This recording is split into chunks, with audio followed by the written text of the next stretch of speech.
What is going on, everybody? It's the Front, and we're back again with another Elestrals Divine Champions Snowshade video as we have Artemis Day 2, where we have we have some new artifacts coming. These are going to be obviously going to be Artemis specific.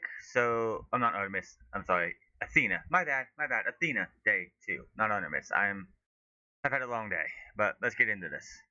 Yesterday we revealed the goddess of strategy Athena, and today we're arming her up with her signature equipment and more support to keep her Nexus engine running. Let's get into it. Starting with the Elestrals, we have Specteris, Champion of Athena.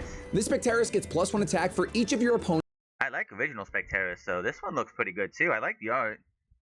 face down runes. You can Nexus Lunar. If you do, So if you bring this thing in on an opponent that has 4 face down runes, it gets +8.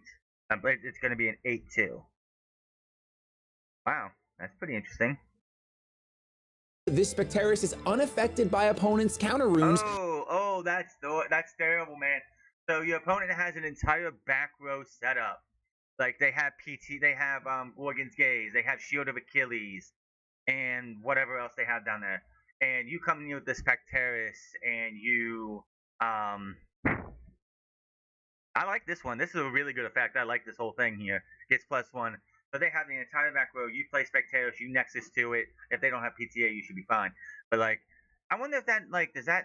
I mean, no, it wouldn't do that. But like, they have they have Gorgon's Gaze. They have two dummies obviously, but then they have like Gorgon's Gaze, Shield of Achilles, ready to go for you. You bring this thing out, and it doesn't get affected by them. Ha! That's interesting. Of course, Gorgon's Gaze can hit before you Nexus to it. You can Nexus it. Until the next turn. That's crazy. Next up is Comalis, Champion of Athena. You can Nexus Lunar. When this Comalis receives 1 or more Lunar in a Nexus, you can search your deck for a Champion of Athena with an enchantment cost up to the number of Lunar enchanting this Comalis and add it to your hand. Now, if you don't know this, I've always loved Corvuscull, and now it is getting a champion. Corvuscull, Champion of... Dude, look at this card art, though. Oh my god, looks really great. Corvuscull looking menacing as ever. Athena. When you cast this Corvuscull, you can Nexus Lunar. When you do, you can target and destroy a face-down rune. When this Corvuscull is destroyed in battle, you can target a Champion of Athena in your underworld, put it on I was expecting artifacts, not just Elestrals. Just saying. Top of your deck. Now for Athena's artifacts rune, we have Spear of Athena. Of course. The Empowered Elestral gets +3 attack and +1 defense. When the Empowered Elestral declares an attack, you can Nexus Lunar. If Athena is enchanted, you may Nexus up to 2 Lunar instead. And Aegis Shield of Athena.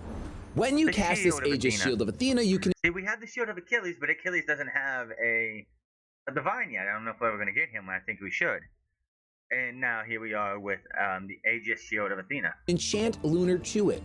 The Empowered Elestral gets +1 attack and +3 defense. While Athena is enchanted, the Empowered Elestral is unaffected by opponents' card effects that suppress. That's it for today's review. You could elaborate on that a little bit, Shady. I don't see many cards out there that aren't Lunar themselves going to go out suppress. Obviously, Gorgon's Gaze suppresses, so you can Gorgon's Gaze somebody, but it won't suppress them. I think it just reveals. Don't forget to head to shop. I don't like the fact that, like, with Dan, at least with Dan's reveals so far, he at least gives you some kind of a little mini example. Shady's just, here you go, here's the cards, no example.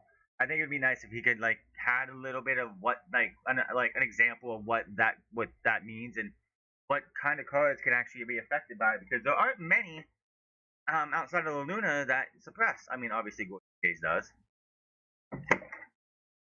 but interesting. I mean, the artifacts were nothing. They're not much. They're not much at all. It's the Elestrals themselves. Specteris definitely feels like a good one for sure. Being able to come in there, and if your opponent doesn't have the PTA to get rid of it, or the Gorgon's Gaze to stop a Nexus to it, like it comes out to the field. If they don't have a Gorgon's in their back and they have 4 back row, and say one is like they have a Shield of Achilles, they have something else something else. And you just go, oh, I'm going to Nexus to it. You can't affect me. My opponent, my Elestral is now 8-2.